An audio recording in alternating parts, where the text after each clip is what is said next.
안녕하세요. 저는 29살 여자입니다. 결혼까지 생각했던 남자친구와 이별하게 되었습니다. 정말 아둥바둥 살면서 모은 돈이에요.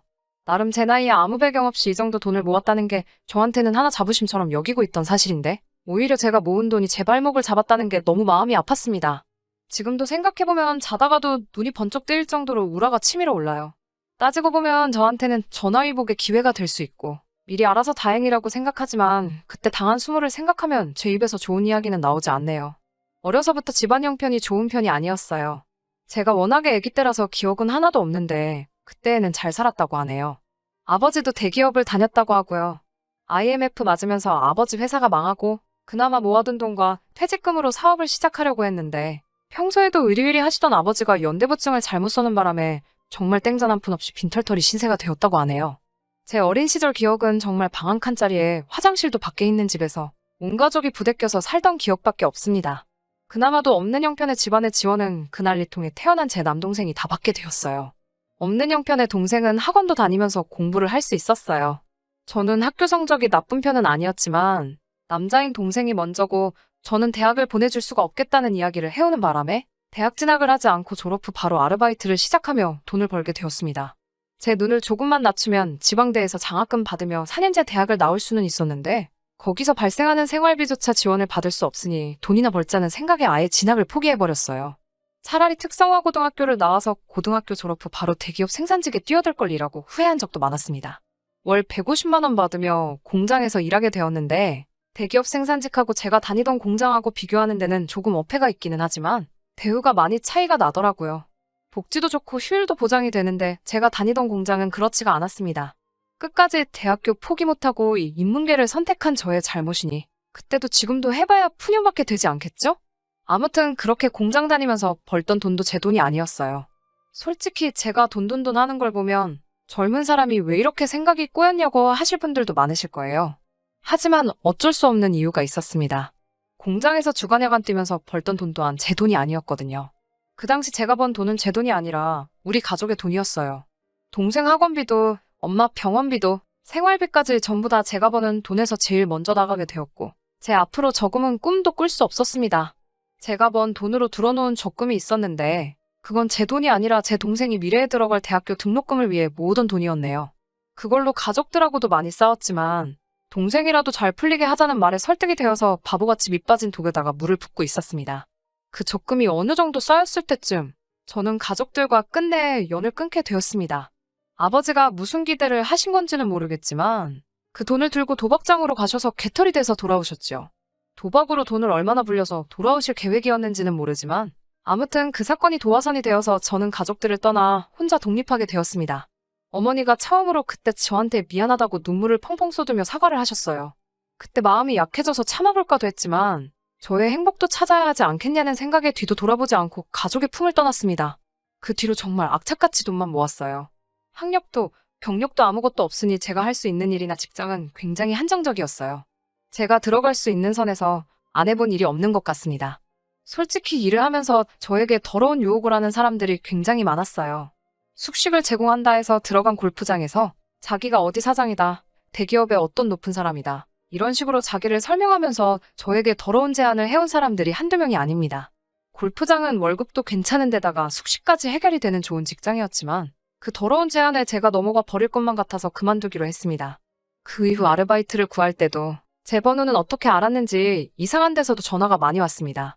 그냥 바에 앉아서 손님들 말상대만 해줘도 지금 버는 것에 몇 배를 벌 수 있다고 유혹하는 전화부터 대놓고 직접적으로 제안하는 전화까지 받아야 했습니다. 두 눈 꼭 감고 당장 제 손에 들어올 돈만 생각해서 그 유혹을 덥석 물어버릴 뻔한 적도 많았지만 참았습니다. 항상 돈이 최고고 돈이 인생 최우선의 가치라고 생각하는 저였지만 그렇게까지 돈을 벌고 싶지는 않았고, 쉽게 번 돈은 쉽게 번 만큼 제 손에서도 쉽게 떠나갈 거라고 몇 번을 다짐하면서 검은 유혹들을 참아냈어요. 그런 유혹들 다 뿌리치고 몸이 골아가면서까지 생고생을 해가며 악착같이 모은 돈이 1억 5천이 되었습니다. 고등학교 졸업하고부터 일을 하면서 8년 만에 이뤄낸 쾌거였습니다.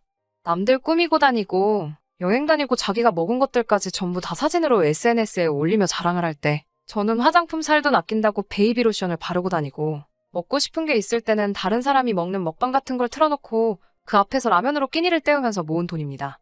누구한테는 큰 돈일 수도 있고 누군가한테는 정말 사소한 액수일 수도 있어요. 저도 무작정 돈을 그 정도 모으면 세상을 다 가질 수 있을 거라 생각했는데 그 돈을 가지고 제가 당장 할 수 있는 게 아무것도 없더라고요. 서울에서 사는 게 의미가 있냐는 생각도 들고 그때 번아웃이 아주 세게 왔습니다. 아침에 일어났는데도 개운하지가 않고 우울감에 일하고 싶은 기분마저 들지가 않았어요. 마침 제가 살던 반 지하방 계약을 갱신할 때가 되어가는 와중이라 고시원 총무 자리를 구하게 되었습니다. 수입은 반이나 줄겠지만 숙식도 어느 정도 해결되고 큰 생각 없이 일을 할 수 있어서 나름 저한테 주는 휴가라고 생각하기로 했어요. 그 고시원에서 결혼을 생각한 남자친구와 만나게 되었습니다. 남자친구는 저와 동갑이었고 연이은 취직 실패해 공무원이 되겠다고 고시원에 들어온 케이스였어요.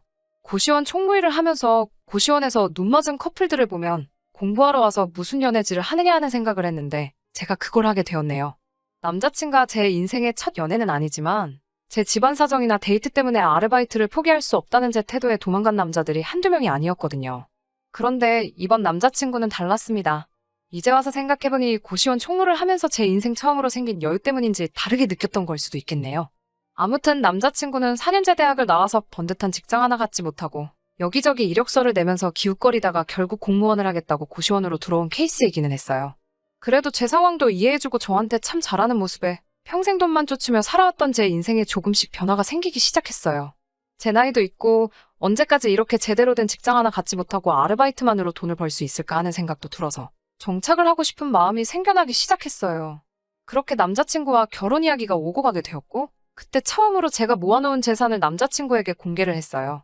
1억 5천이 있다는 말에 남자친구가 눈이 휘둥그레지더군요. 사실 자기 부모님들이 결혼할 상대의 학력을 중요시 여기는 분이라 걱정했는데 저한테 돈이 그만큼 있다니 부모님들이 충분히 이해해 주실 거라고 하는 말에는 살짝 기분이 나빴습니다. 배움이 그 사람을 평가하는 척도가 될 수 없다고 생각했기 때문인데 또 한편으로는 배움을 포기하고 돈을 벌어야 했던 제 상황에 대한 자격지심일 수도 있다는 생각이 들었기 때문에 그때는 아무 말 않고 있었어요. 남자친구의 부모님을 만나기로 한 전날 남자친구가 저에게 종이 한 장을 들고 찾아왔습니다. 남자친구가 종이를 들고 찾아와 저에게 참으로도 어이가 없는 요구를 하더라고요. 종이에 제가 살아온 인생을 처음부터 끝까지 적어달라고 하더군요. 마치 이력서에 쓰는 자기소개서 같이 말이죠. 남자친구 집안이 얼마나 대단한 집안인지는 궁금하지도 않았어요. 어차피 여태까지 혼자 살아왔고 결혼으로 인생 대역전을 한다는 기대 따위 해본 적도 없거든요. 그런데 결혼하는 게 취직하는 것도 아니고 예비 시부모님께 이력서 쓰듯이 자기소개서를 써다가 바쳐야 한다는 게 말이나 되나요? 그것보다 세상에 이런 걸 요구하는 시부모님이 또 계신가요? 저는 당연히 싫다고 했어요. 싫다기보다도 애초에 너와 내가 서로 사랑해서 하는 결혼에 이런 게 어디에 필요한 거냐고 물어봤어요. 남자친구는 자기 아버지가 말씀하시기를 서로 다른 인생을 살아왔으니 어린 시절, 학창 시절은 어땠는지, 사회생활은 어떻게 했는지 제가 살아온 이야기를 간략하게나마 알고 싶어 쓰라고 하는 거니 큰 의미를 두지 말라고 하네요. 분위기상 저도 펜을 붙잡고 책상 앞에 앉았어요. 제 불우했던 과거를 돌이켜보는 것도 기분이 이상했지만 무엇보다 왠지 모르게 이런 걸 써야 한다는 사실이 수치스럽고 눈물이 나려고 하더라고요. 결국 저는 펜을 내려놓았어요. 남자친구가 한 글자도 안 썼네? 하면서 대학교 안 나왔어도 글은 쓸 줄 알지 않아? 라고 하는 말에 폭발해버렸습니다. 남자친구에게는 제가 이걸 진정으로 쓰기 원한다면 나도 너와 너네 부모님에 대해서 아는 바가 하나도 없고 어떤 사람들인지 결혼을 결심하기 전에 나도 알아야겠으니 너네 부모님 거부터 작성해서 저한테 가지고 오라고 했어요. 한참을 다투면서 남자친구의 부모님이 저한테 저딴 걸 써오라고 했던 진짜 이유를 듣게 되었네요. 제 나이에 대학교도 나오지 않은 여자가 어떻게 저렇게 큰 돈을 모았냐면서 불법적인 일을 하면서 모은 걸 수도 있으니 혹시나 하는 마음에 물어보신 거라고 하셨습니다. 그때 그냥 뒤집어 버렸으면 될 것을. 미안하다고 매달리며 자기는 저를 믿는다고 부모님은 자기가 어떻게든 설득해보겠다고 사과하는 남자친구 모습에 마음이 약해져서 결국 자소서는 쓰지 않기로 하고 다음날 부모님을 만나기로 했어요. 약속 장소에 가니 아버님은 회사 일 때문에 조금 늦으실 거라고 하고 어머님과 남자친구 넷이서 먼저 이야기를 주고받았어요. 남자친구는 내 기분이 아직 완전하게 다 안 풀린 걸 알고 눈치를 보면서 있는데 어머님은 제 기분 따위 알고 없으셨는지 별로 궁금하지도 않은 걸 늘어놓으시면서 우스대더라고요. 남자친구가 우리 집 아들 중에서는 제일 안 풀린 케이스지만 머리가 좋은 아이니 곧 공무원에 합격을 할 거라고 하더라고요. 그러면서 저에게 듣자 하니 모아둔 돈이 많다던데 일단 그 돈으로 신혼집부터 구하고 휴가를 올리면 좋겠다고 하시네요. 남편의 형이 얼마 전에 결혼을 해서 지금 당장 지원해줄 여력이 되지 않는다고 하시면서요. 시댁의 지원은 차차 받게 될 터이니 돈 아깝다는 생각 하지 말고 일단 제 돈으로 살림부터 차렸으면 좋겠다고 하시네요. 제가 평생에 걸쳐 모아둔 돈, 제 배우자와 공동의 재산이 되는 거 아깝다고 생각해 본 적 없습니다. 그래도 지원을 하나도 해주지 않고 제 돈으로만 해결하려고 하는 모습을 보니 이 집구석과 가족이 되는 게 맞는가 하는 생각이 들기 시작하던 차였어요. 아버지가 도착했다고 해서 고개를 돌렸는데 소름이 돋더군요.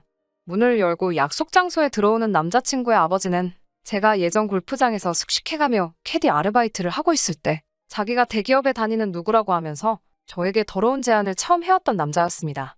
당연히 아버님은 저를 기억하지 못하셨지만 저는 그 얼굴을 잊을 수가 없어요. 그 얼굴을 보니 잠시나마 기대를 하고 남자친구의 부모님을 만나보기로 했던 제 자신이 정말 바보 천치같이 느껴지더군요. 자기는 젊은 여자들한테 더러운 제안을 해가며 만나자고 하는 그런 사람이 제가 모아둔 돈이 많다는 말에 혹시나 그런 식으로 돈을 번 사람이 아닐까 궁금해한다는 이면적인 모습에요. 자기는 돈으로 젊은 여자를 만나고 싶지만 그런 식으로 돈을 번 사람을 며느리로 들일 수 없다는 심보인가요?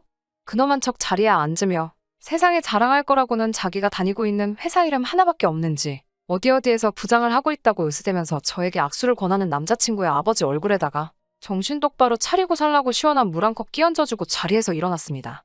너네 아버지가 골프장 다니면서 여자들한테 스폰 제의하는 사람인 거는 알고나 있냐고.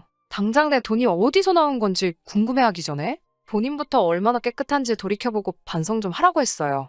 당장 내일 굶어 죽더라도 나는 너와 가족이 될 생각이 없으니 앞으로 연락을 하지 말라고 하고 그 자리를 뛰쳐나왔습니다. 고시원도 나왔어요. 아직 새로운 일자리는 구하지 않았지만 최대한 빠르게 구하려고 합니다.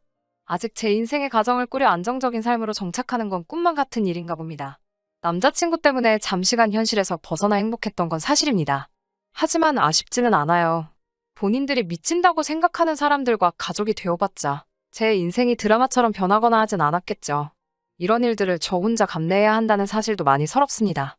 제가 연 끊고 뒤돌아선 가족이지만 이럴 때 무조건 저의 편이 되어주는 가족이 있다면 마음의 짐이 덜하진 않을까 하는 생각이 드네요. 끝까지 제 이야기 들어주신 분들 감사합니다. 이렇게 사연으로나마 전부 다 털어놓아버리니 마음 하나만큼은 후련하네요. 저도 하루빨리 이겨내서 다시 일상으로 돌아가야겠네요.